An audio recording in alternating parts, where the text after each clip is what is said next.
As we know, nothing in urban development comes without compromise. Owning the compromise is really important.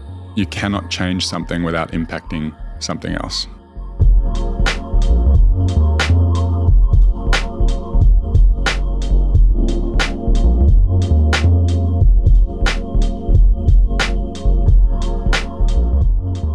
Hi, and welcome to the newest episode of Urbcast, which is the podcast about urbanism, cities, architecture, but also lately the real estate and urban development. Today we'll continue the new podcast series, which is done in partnership with ULI, the Urbanlandinstitute Denmark. And in this collaboration, we want to create the synergies between our organizations and between our audiences and create some new accessible knowledge. And this is why today we will be talking about this international perspective on real estate development and what from this international perspective and experience of my guest and the company that he is representing can be integrated into the Nordic or the Danish market. Today I'm being joined by Tom Faulkner, who is acting as the Managing Director, Acquisitions and Development for Hines in the Nordics. Tom has joined Hines in 2018 and brings over 10 years of international experience in the real estate development with a huge passion for sustainable urban development practices, which we will hear about in a minute. A word about Hines.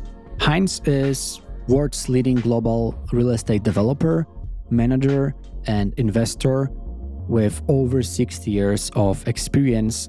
Today we will discuss Tom's personal journey into the field, the inspiration from people like Jan Gill, and also lessons from large-scale developments, how to tackle some of the challenges in the Danish real estate market, as well as what are the key components for successful real estate project. And towards the end, a very interesting and relevant part, which is the relationship between the developer and architects, and what's the role of architects, how can they understand the developers better, and how they can collaborate successfully on the projects. So welcome to the newest episode together with Tom.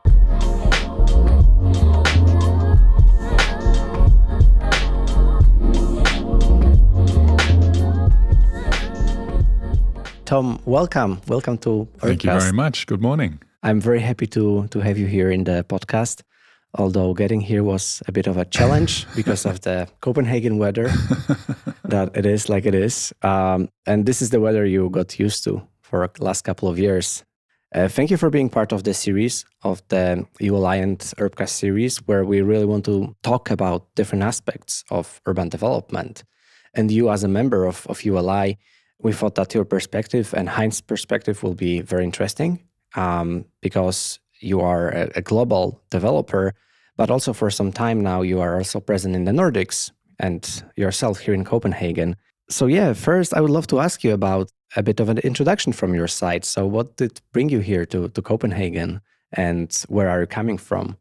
Well, first of all, thank you so much for the opportunity, Marcin, and also for the ULI as an international real estate professional. I've been a member of the ULI for a very long time and yielded the benefits of that across numerous countries, including most recently speaking at the ULI Executive Conference in Australia, which is where I originate from. And as you say, I've been in Copenhagen for the last 4 years now, and having come here from previous posting with Hines in Ireland. And it was a real opportunity to come to the Nordics. And it's been a real pleasure to be based in Copenhagen with an eye across the 4 Nordic markets on behalf of Hines.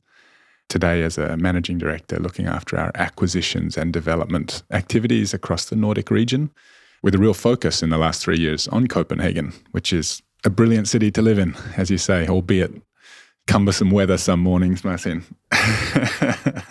It is true, but your story in urban development is a long one and also inspiring. But you also got inspired yourself by some of the very prominent figures. Could you tell me and the listeners who were some of the idols, some of the influencers meaning the urbanists and so on, who actually made you into who you are now? I'd absolutely love to. And it's a journey that's been inspired by a passion for the built environment. So like you and your listeners, I've sort of really cherished that passion for the built environment from a very young age. And that sort of, I guess, first came to academic fruition in my university studies at the University of Melbourne in Australia, where I studied under Rob Adams, who, as many of us know, is a great urbanist and a real thought leader in the space. And while I came up through my studies in property and construction and urban planning and development in Melbourne, I was exposed not only to Rob, but also to Jan Gehl, who came as a guest lecturer. And that was my first, I guess, inspiration from Danish urban design early on. Rob Adams, who is the city architect of Melbourne, was part of this podcast, and I was so fascinated by him. Extremely wise man, working, actually changing how Melbourne is looking, or especially the downtown. I was really inspired, so I'm happy that you also share this inspiration. And to those of you who are curious about Rob Adam, I will add the link to this episode in the description as well. The great thing for me now living in Copenhagen and originating from Melbourne and having lived in many places in between is that there's this beautiful synergy historically between the growth of Melbourne between the 90s and today, famous planning initiatives championed by Rob, including the Donut City to Cafe Society movement, where bringing life back to the city centre, activating our laneways, which are critical sort of, life stream arteries to the city of Melbourne. And in a similar sense, Jan Gehl's journey and the journey of urban development in Copenhagen, where public spaces and participative design sort of flourishing from the inner city of Copenhagen with human-centric design and cycling at the sort of center of that, being a nice kind of aligned development, I guess, with the growth of Melbourne and the growth of Copenhagen, both leveraging similar values in some ways, albeit in remarkably different contexts. Are some of those design ideas from Copenhagen, are they present in Australian cities? They certainly are. I don't think they are enough. And it takes certain champions, I think, to bring the best of foreign design into any local context. It's something that I very much enjoyed doing, working with Gehl in Australia, having learnt a little bit from my exposure to Gehl and Adams through studying in Australia. I had the opportunity as a developer in Australian cities to work with Gehl and to try and promote those principles. I guess fundamentally, the Australian urban development systems and participants that drive change is in many ways different to that of the Nordic structures. It's very much a market-led process, I think, in many ways, albeit strongly influenced by policy. It really comes down to the patrons of development as developers and as investors to try and encourage and promote and activate and implement change. And I felt like my influence as a member of that system, as a developer in the Australian urban development space, was quite different to the role we play as developers in the Nordics. And I think that there's massive positives, but also differences in the Nordic approach compared to the Australian approach. So it's nice to leverage lessons from both. Let's just discuss the Nordic lessons in a minute, but I think that there is also this very interesting aspect about your educational background because, as you said, you fell in love with cities, with the lessons of Rob Adams and Jan Gehl. But something that was very interesting to me when we've been also preparing ourselves for this discussion was that your urban planning and urbanism education, architecture, was integrated together with real estate. So those different tools into this broad field of urban studies. Can you tell us something more about that? Because I think that that's such an amazing thing to do, to give you all those different tools to understand the urban development from many different angles.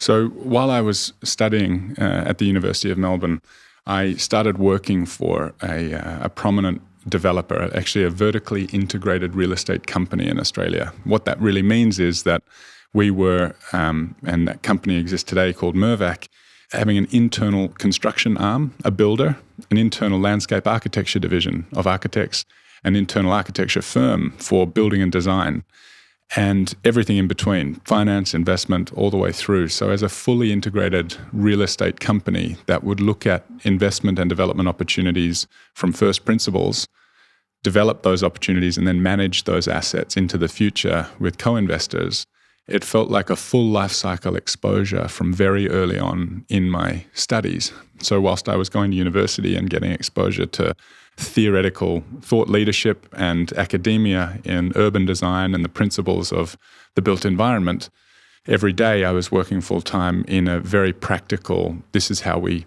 develop buildings and this is the economics that drive urban development. And that really complemented, I think, and instilled a very practical or pragmatic mentality around how do I influence change and how do I make things happen in the built environment. And in an office where I could walk across the floor plate and tap an architect on the shoulder or a builder or a cost estimator or an investor and learn a lot through that inquisition.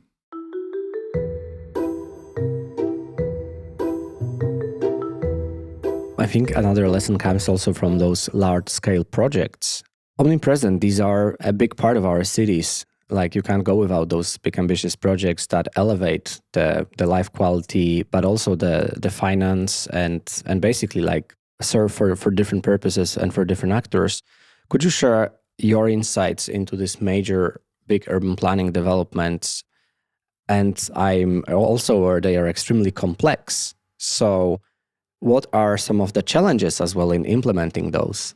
It's a really interesting point, Marcin, because urban development projects are my passion, so big, complicated projects. So while I was studying, I did want to get exposure to that early on in my career. And in order to do so, I undertook a research project where I garnered sponsorship from the urban development industry in Australia and went to Europe to undertake two things, a secondment or a exchange with the Bartlett School of Architecture at UCL in London, to go to the Charles University in Prague and undertake a business and global leadership course, and in between to visit 22 cities in 11 different countries and look at UDPs or urban development projects. Sounds intense. It was. And really try and distill lessons learned. And, I took a few books with me, the Camilo Sitte's seminal text on urban planning and a number of others along the way, like A Pattern Language and Life and Death of Great American Cities, these kinds of things to try and extrapolate, I guess, the evolution of thought leadership in urban development against the practical projects, the real projects and the drivers for those complex, big projects in a European perspective. And what I found time and time again was these amazing examples of public-private partnerships, and where a combination of community and public aspiration and investment appetite and leveraging capital from different sources to realize these goals and these initiatives coming together in different forms. Amazing examples from the likes of, King's Cross in London through to Hammarby Sjöstad in Stockholm and Diagonal Mar in Barcelona or Porta Nova in Milan.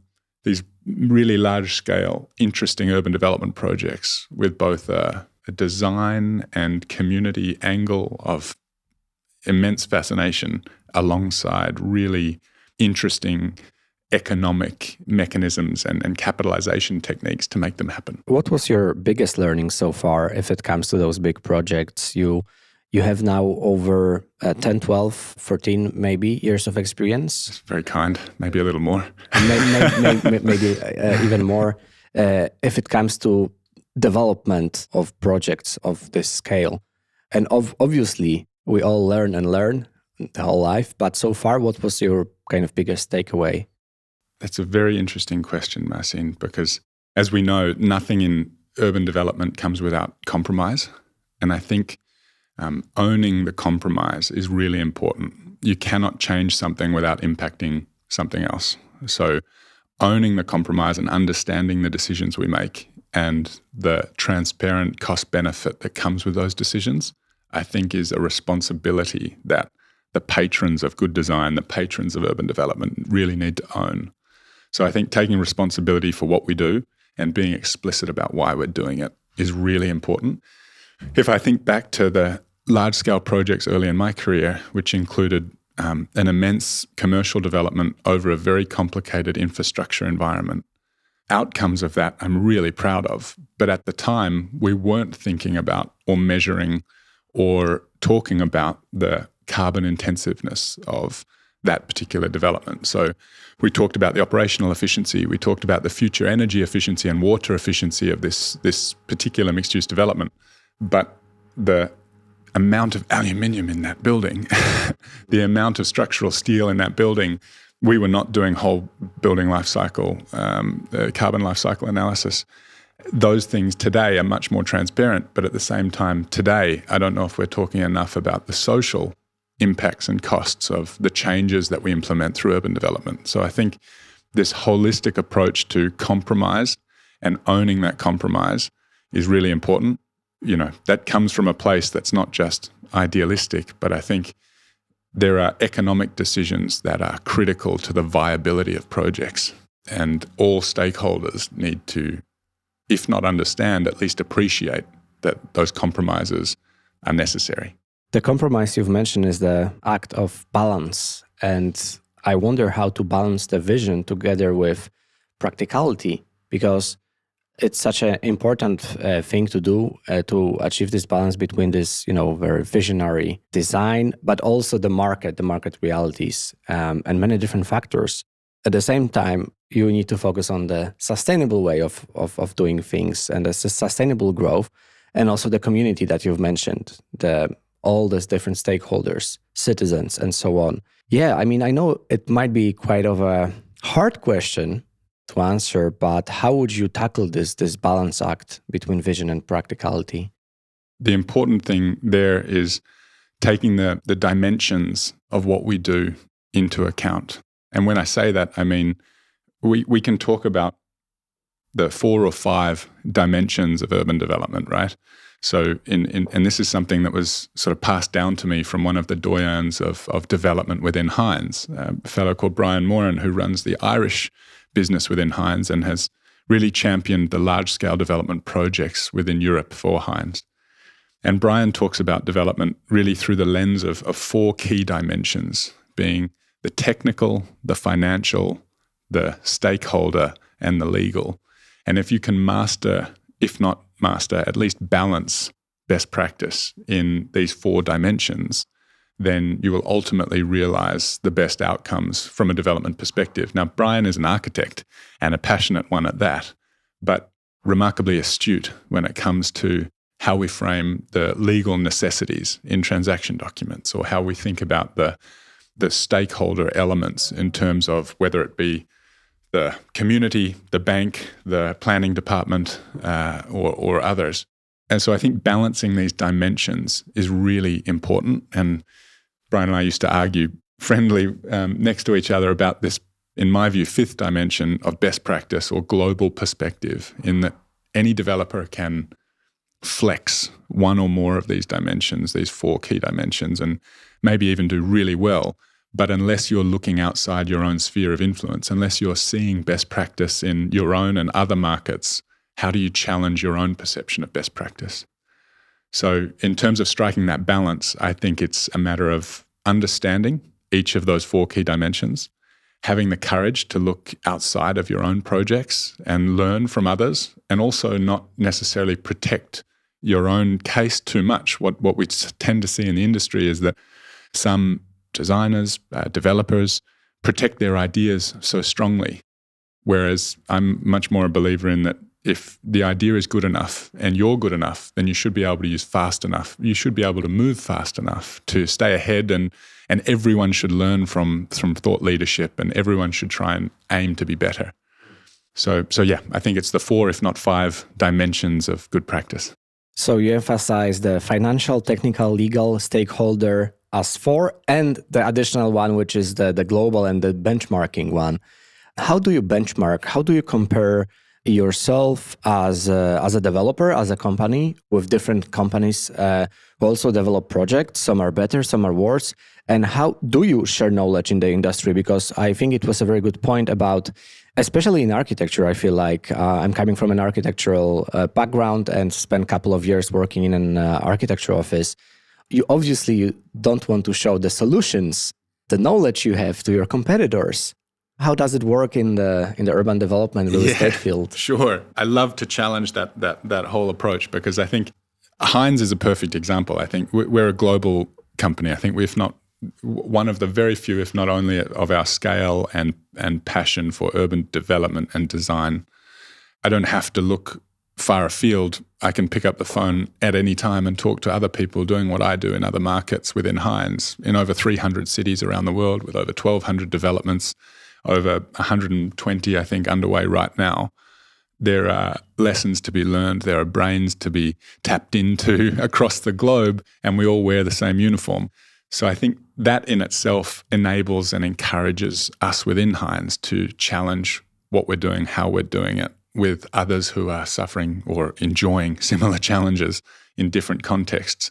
In terms of looking outside of Hines, I think Hines, again, have been a great example of that. I mean, the ULI, the reason we're here today talking, Jerry, the founder of Hines, has been a champion of the ULI.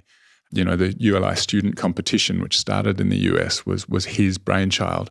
So I think encouraging thought leadership, passing on that knowledge within a firm and outside a firm to a broader industry only benefits the much bigger goals of humanity, I think. And then really that's what, you want to get up in the morning, is not just to see the P&L thrive, but also to see what you're doing have purpose.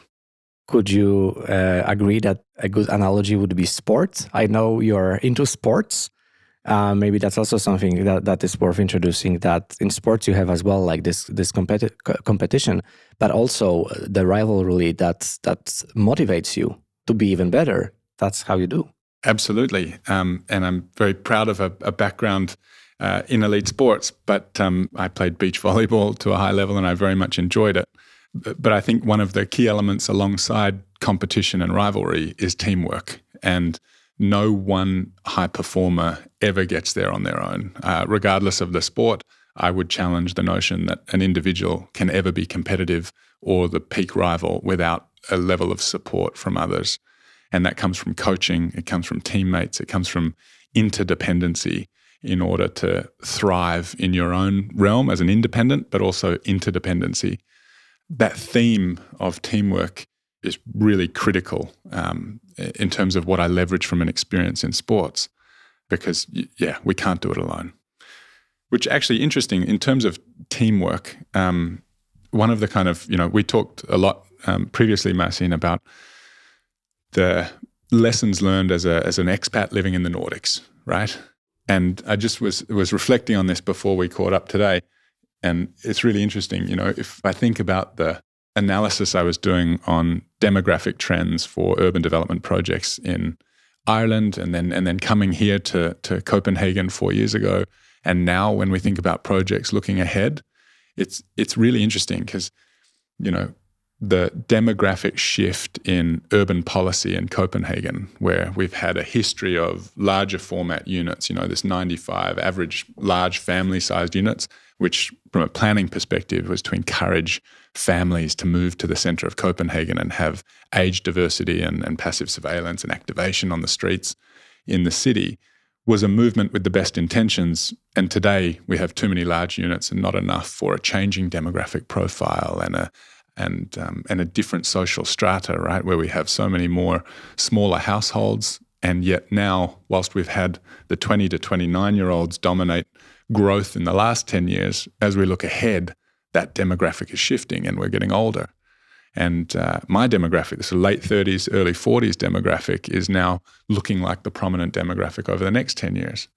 So urban development is changing. And coming back to the theme of teamwork, I think it's really interesting when we look at the Nordic principles of lifestyle and living in terms of community and having communal amenities that people rely on and coming together and spending time together, alongside this notion of strong independence. looking forward, we're going to have smaller units, but we're going to need to amenitize to support that community element whilst people have the independence of their ability to live in their own apartment or separate to their partner, but still have opportunities to come together and have a family and so on. So.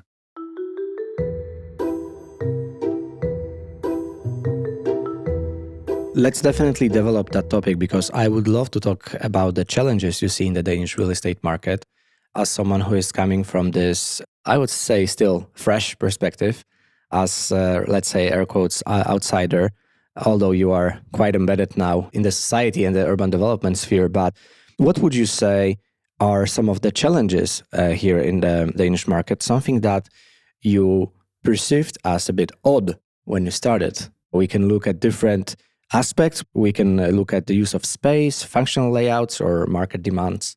I think building on the theme just sort of touched on there, that history of larger units, I think is really interesting. So one of the opportunities, I would say, in the Copenhagen market, and this comes from a position of wanting to see urban development in residential and residential led mixed use serve the end user as much as possible, as best as possible.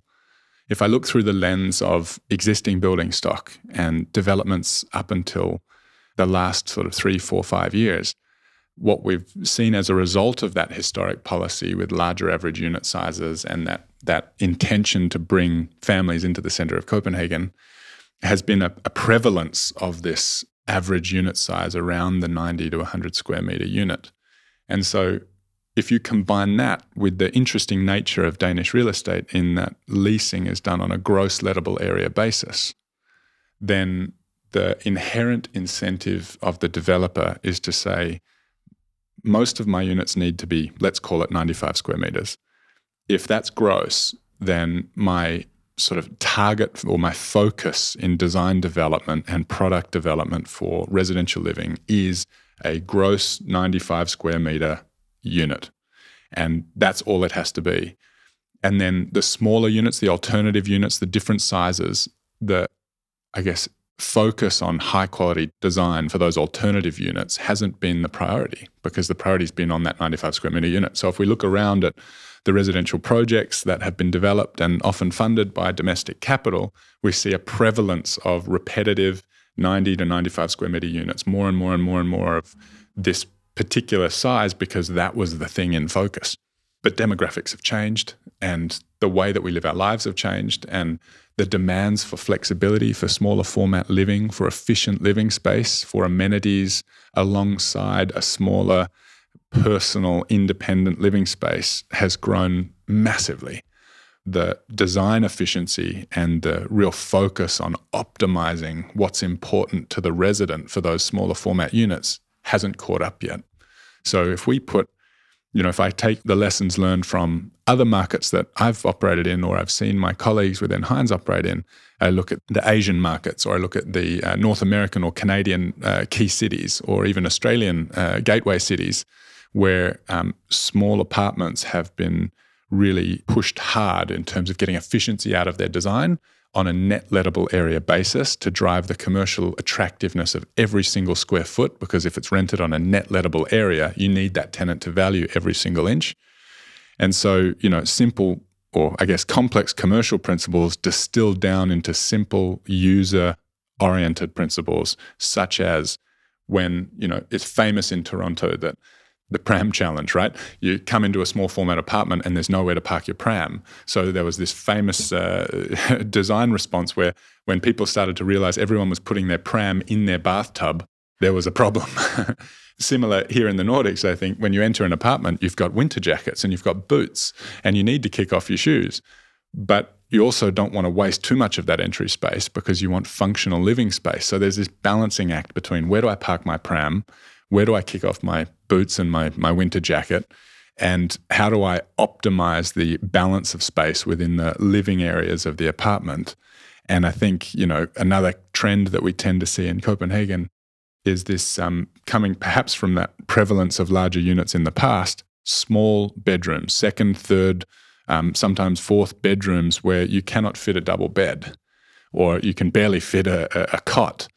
And, what is it? It's not really a bedroom. It's a realestate, it's a room, but is it really a functional bedroom? So I think taking the key focus of smaller units, taking the key focus of efficient living space that's valuable to the end user, and iterating those design opportunities in apartment layouts to create something that's programmatic, that's complemented by external amenity, but gives you the most efficient form of living space in an apartment unto itself is key. So when we've looked at these apartment layouts and the opportunities therein by working with Danish architects, some of these key success criteria that we've looked to establish are: how do we minimize and optimize that entry hall space? So you can park your pram and hang your jacket, but you're not impinging on functional living areas. How do we minimize redundant circulation space, narrow hallways, stairwells that interface with narrow hallways? And how do we, alongside that, optimize living spaces? So in your lounge, you can put a sofa opposite where you may wish to hang a television. Sometimes we see that's not even an option, which I find strange, given that whilst we're very good at hiding our televisions, most people still have one. Also in the bedrooms, very rarely does someone want to have a bedroom where they can't fit a double bed or a queen size bed. So every bedroom that we've looked at for our schemes, we've looked to incorporate a queen size bed alongside at least one IKEA PAX unit, the best sold wardrobe that's on the sort of Nordic market. So I think these simple success criteria of having room for a significant bed, having room to hang your clothing, having room to park your pram and hang your jacket, and still not wasting space by focusing on the net areas as opposed to the gross, wonderful opportunities for improved design efficiency. And they need to be considered alongside the sort of health and flexibility of households into the future. And that's a much bigger conversation. But I think having flexibility in built form where we can either incorporate or integrate units in the future to make apartments larger, or we can split or divide large spaces to make rooms or living spaces smaller more effectively without losing touch of the materiality and resource implications of doing these things, are really key to the innovation of design going forward. And that leads into circularity and obviously other key themes. But why does flexibility and efficient living, and also raising or enhancing the residential design standards, why is it important from your perspective as a developer? Quite simply, there is an affordability and attractiveness kind of relationship for tenants, right? It all comes down to, in my mind, what does the tenant want out of the space? What does the person living in that built environment wish to yield from being in that space? And if you pair that with what is the most value for money that person can realize compared to what else they can see in the market, that will lead to the best outcomes. So if we can make the space more efficient, so they're paying the same or less rent for more efficient space, less space, then you are getting the same or better income from providing less floor space, and you can provide more units. And then you are able to satisfy more potential residents with the same amount of space. So it's resource efficient, it's economically efficient, and it's yielding a better living environment for the tenant. So as a developer, any developer traditionally has wanted to maximize developable area and minimize cost. And there are many ways with which you can do that. But if the integrity of that approach is valuing the experience of the end user, you will ultimately have the most sustainable business, because your tenants will want to live there, they'll want to live there for longer, and others will also want to live there, and so you'll lead to doing more projects. So I think it's a combination of those two things. I think in too many markets, we see the simple principle of all developers wanting to develop more for less. That's not what I'm suggesting. What I'm saying is, yes, efficiency is key to viability, but the end user experience has to be the key value, the cornerstone of that. How do you avoid going to the other direction? We started by talking about the big size of an apartment of 95 square meters, which is quite a lot. Also, obviously, it depends on the needs of the family and the size of the family, but it is quite a big of an apartment. One of the big problems, for example, in a Polish market was that there was lately a lot of development of very small apartments that they were basically on the edge of being legal. How do you avoid this direction, because when you optimize, when you minimize also the number of square meters, my worry would be that you go too much. Very good question. And I think that's where it comes back to that flexibility piece, very much so. So the needs of our society are always changing, and the fashions are also always changing. And often the fashions change faster than the needs, right? So, a lot of us in the industry talk about how beautiful old buildings are. Today, we're sitting in a wonderful, 200-year-old building that was designed as a mansion for a very wealthy Copenhagen family. We're in a meeting room of what is today an office, with other cells deployed as offices, with many people more in those rooms than they were originally intended, with high ceilings and lots of daylight. So, a lot of people say this is the ultimate flexible thing because it's 200 years old and it's been reused in so many different ways.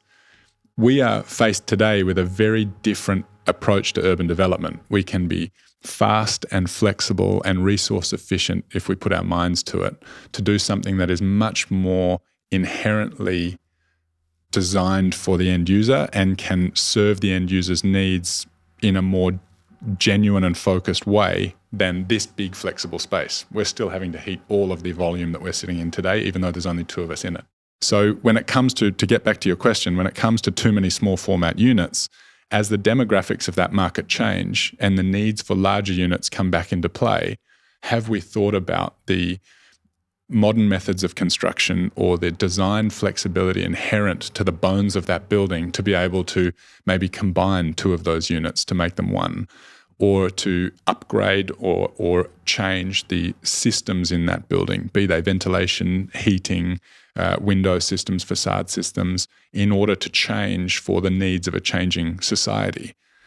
And the only way we can do that is through sort of rigorous commitment to circularity, to good design principles, to the sort of fundamental flexibility in good design. And that, is hard. It's really hard work. And it comes at today often a premium. So are you going to invest in a demountable structure when the 3 projects you're competing against are not paying extra for that functionality or flexibility in design?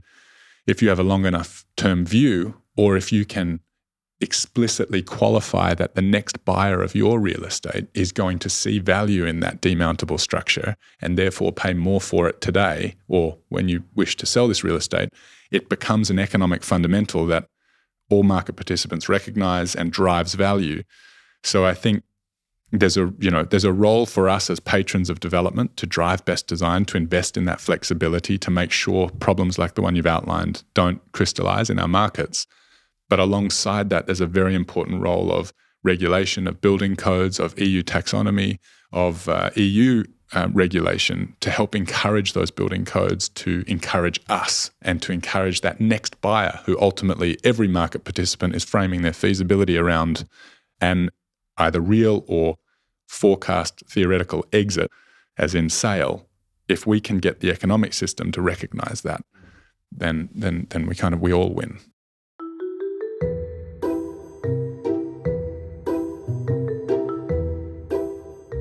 To close that up, I would love to talk about the role of architects in all of that. You said about the regulations, which are obviously extremely important, but I'm afraid we will not have enough time because we would need another podcast for that, I think.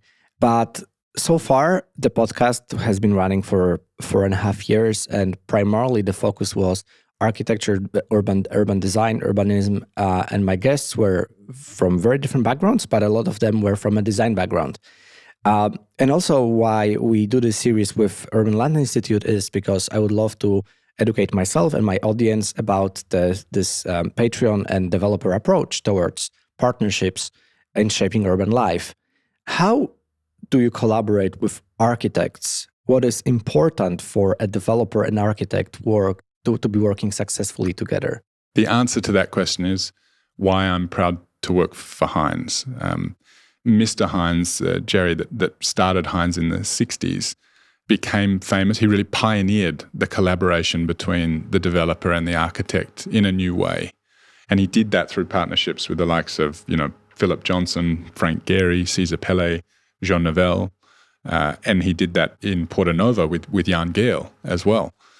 And when I think about the history of Hines, what Jerry did differently in partnering with these architects was doing it in a way where the project was a patron for good design. The end user becomes the priority. The architect becomes the representative of the end user and of the ultimate design. And the developer can be a patron for great development by working closely in partnership with the architect, not by bullying or sidelining or dictating to the architect. And I think the best example of this is not looking at any one wonderful design that Hines and great architects have delivered together, but it's to look at the number of times Hines have worked with an architect on multiple buildings, because they've been long-term partnerships. And with each one of the architects I've mentioned, or many others, the likes of 3XN here in Denmark, the likes of KPF in the UK, and numerous others, Foster and Partners, and among many others, Hines have done not one or two projects, but many. And I think that sort of long-term outlook that I'm plan to work with you to get the best outcome. I plan to work with you to get the best outcome for the end user. And I plan to leverage that relationship into not just the best we can do on this project, but the lessons learned, and distill those into future projects is the cornerstone of that partnership. It's got to be long-term. It's got to put the end user first, and it's got to come from a place of passion for the right outcome. I guess alongside that, very important to note that the difference in some ways between the architect and the developer is that we need to really balance the vision with the practicality or the financial viability. And that's where a healthy tension is important. You need a bit of healthy tension. If you can manage that on a sustainable basis, that's for the best.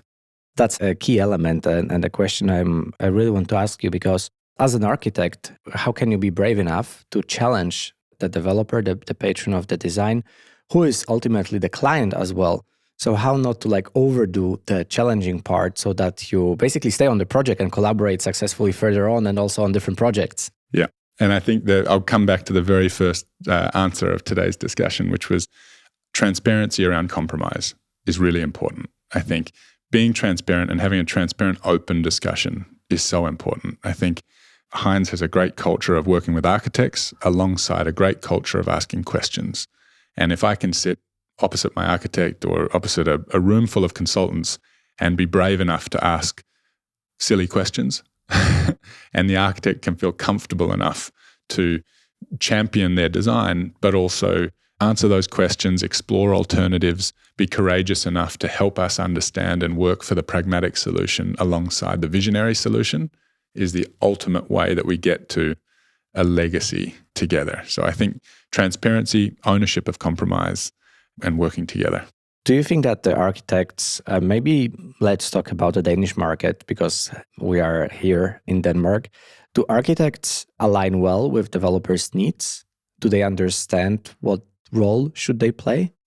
Danish architects are wonderful at design, and there's a reason why I think the prominent Danish architects are so good at exporting their skills, because they're so prominent in global markets alongside their domestic markets.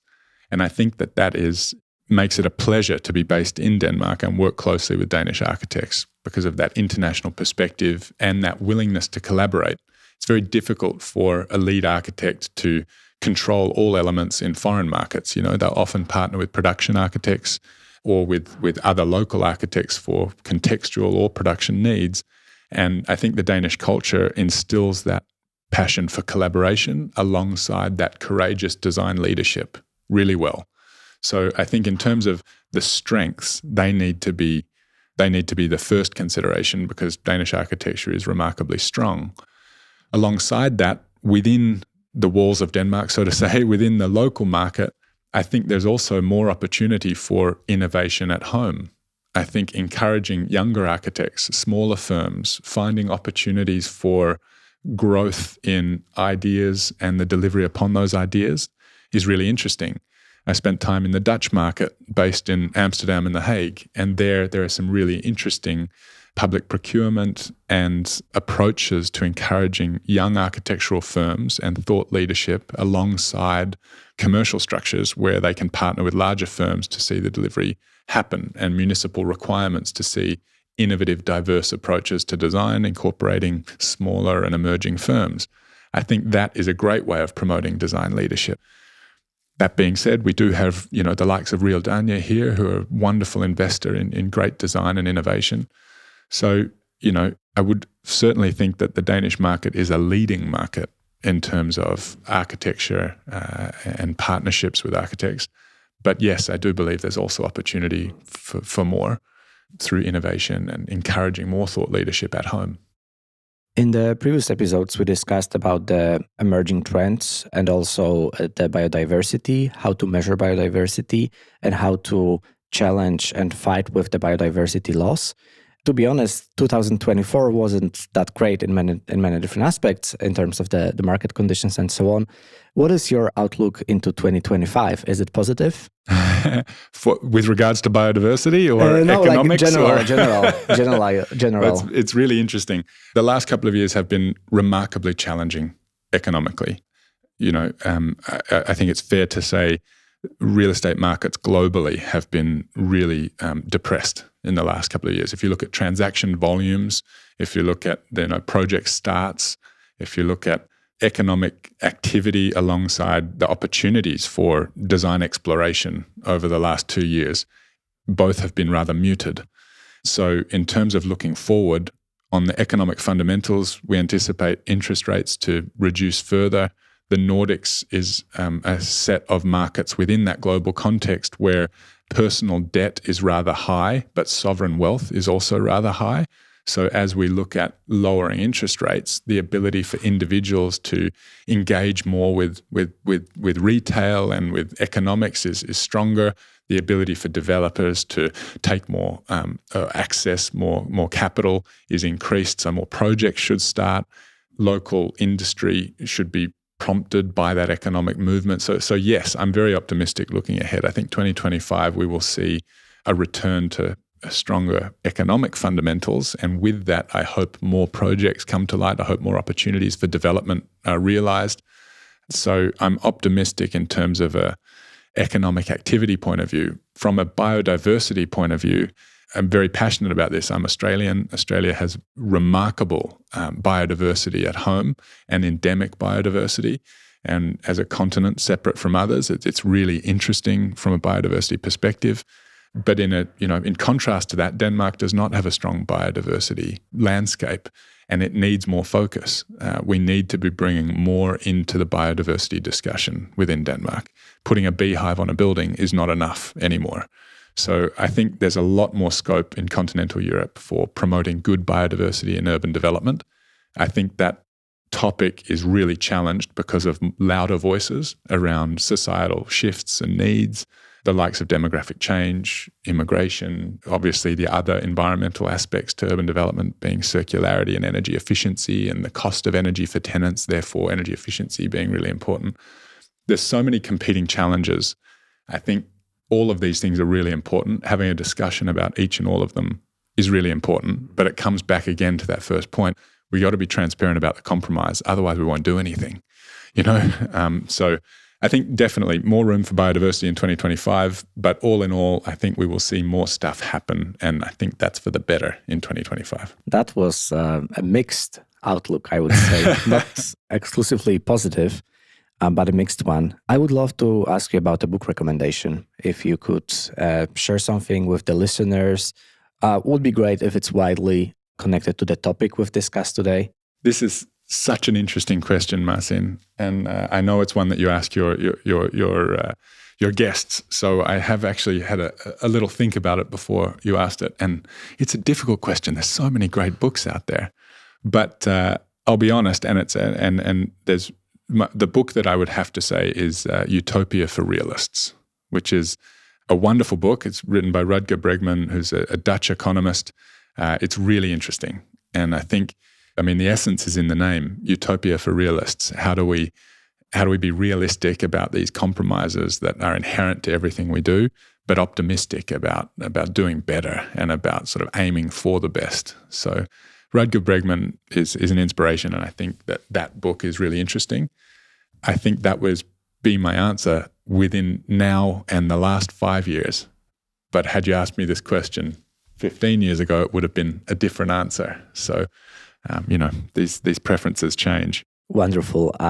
I then need to either borrow or buy the book, as I often do with the recommendations. I should have brought it with show. me. I would love to read it. Thank you very much for this recommendation, and also for sharing your knowledge and time. I really appreciated that you could educate myself and my listeners about how a developer, how the design patron is looking at urban development, which is, as we said, such a complex process, but also such an important one. So thank you very much. Thank you so much for the opportunity, Marcin. It's a pleasure. Thank you for listening to the newest episode, together with Tom Faulkner from Hines. And that was the third episode of our series together with ULI Denmark. If you would like to get to know something more, you can visit the podcast social media, as well as read the article which is summarizing the discussion with Tom.